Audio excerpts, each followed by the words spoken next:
Hello, and welcome back to another episode of Don't Be Fluke with Coach Jones on YouTube. I hope everyone had a great week. And thank you to everybody that subscribed and that, commented and had feedback.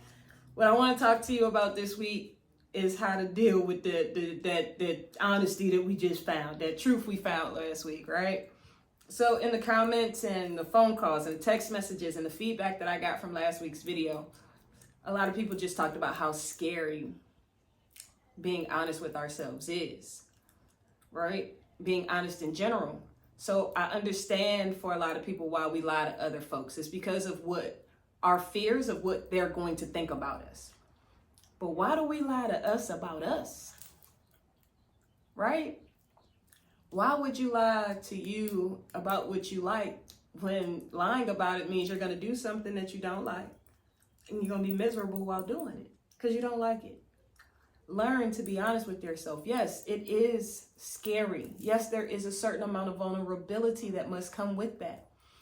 But if you're talking to you, who's going to hurt you? These prompts and this honesty, these things that we're learning about ourselves, these likes and dislikes, these needs and these wants and these desires in this world that we have, right? We're learning what we like so that we can learn to create our ideal life. We get one life. One.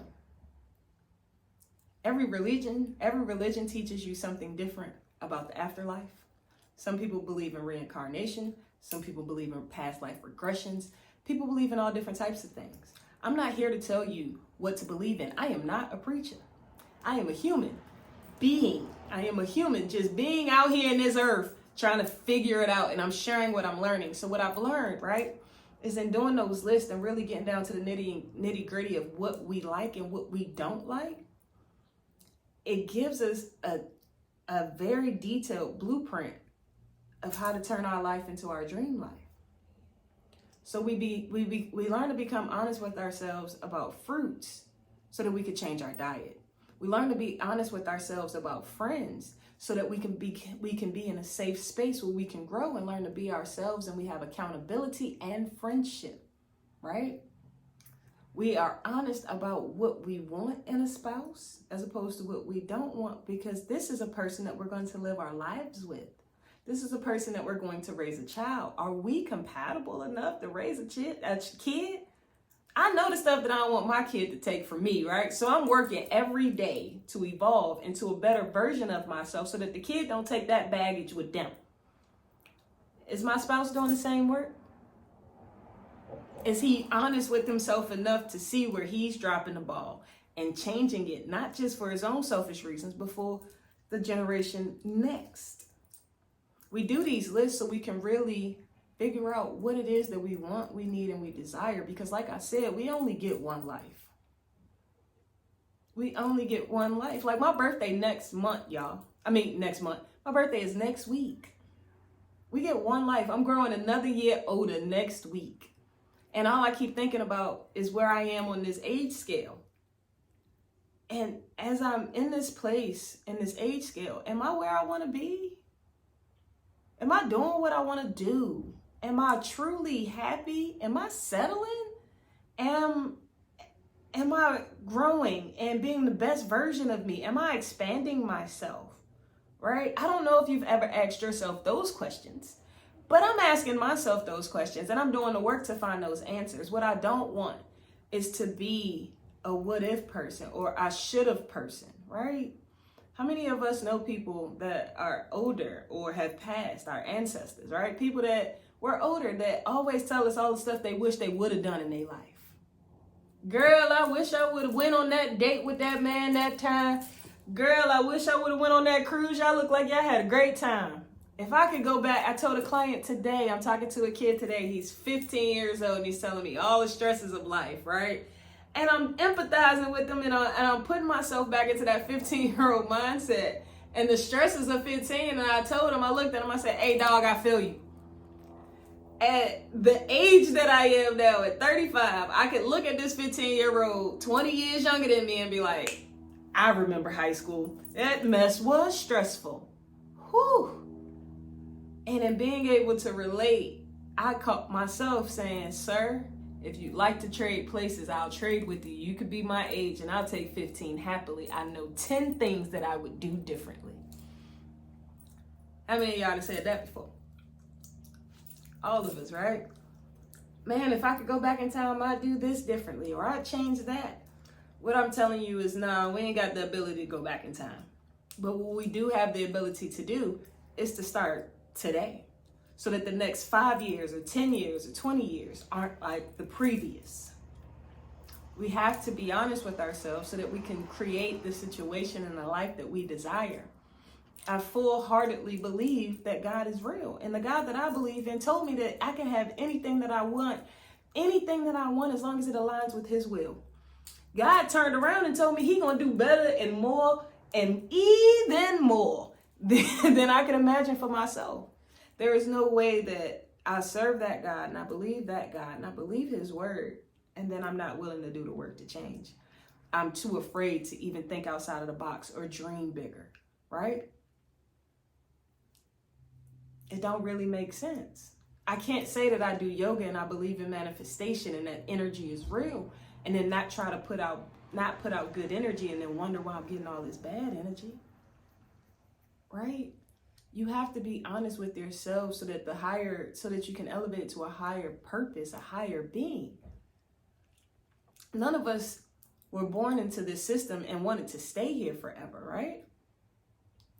My mom had me at, sorry, I don't think it's a secret though. My mom had me at 16.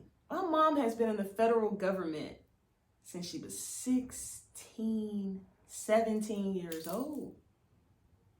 At this point, my mom want to retire, and while she got the time, she don't have the age. I ain't know her for real back then, but I'm almost 1,000,000% certain that her goal of her life was not, one, to have a kid, but two, not to be in the government for 30 something, 40 years. You know what I'm saying? Like, I don't know what it is that you feel called or led to do. I don't know what the right answer is. I know what I feel and I know what you feel based on your feedback, but what I do know is that whatever you want, you can have. So instead of just sitting around and accepting life for what it has been, I'm challenging you to be bold. Figure out what you like. Be honest with yourself. Am I happy? And then go create your happiness. I know. Scary, right? Easier said than done. But just make sure that your heart is in alignment, that the things that don't make you happy anymore or never really did make you happy or sit well with you, make sure that you're at a peaceful place and you've really worked through those things to make sure that those are the things that you need to let go of. And if it's not, make sure that if it involves another person, you having the real conversations, transparency. And when you talk, don't talk to just be heard. Talk to have a conversation and to grow. Talk to learn about the other person. Talk. Be open. Be honest. Don't be judgmental. Try to be empathetic. Your happiness is everything. Your life is everything. It's only going to be what you make it, man. And all I'm trying to do is give you some tools and some steps that are helping me figure out how to create my ideal life too. I know it's challenging. I know it's writing. I know it might be reading. I know it's meditating and praying. I know it's actually sitting down with you to figure out what moves you. But I promise you, once you figure that out and you start to take the steps to make sure that you're in your best place possible, life will get easier. Life will get more exciting. It'll get interesting more. Be honest with you, about you.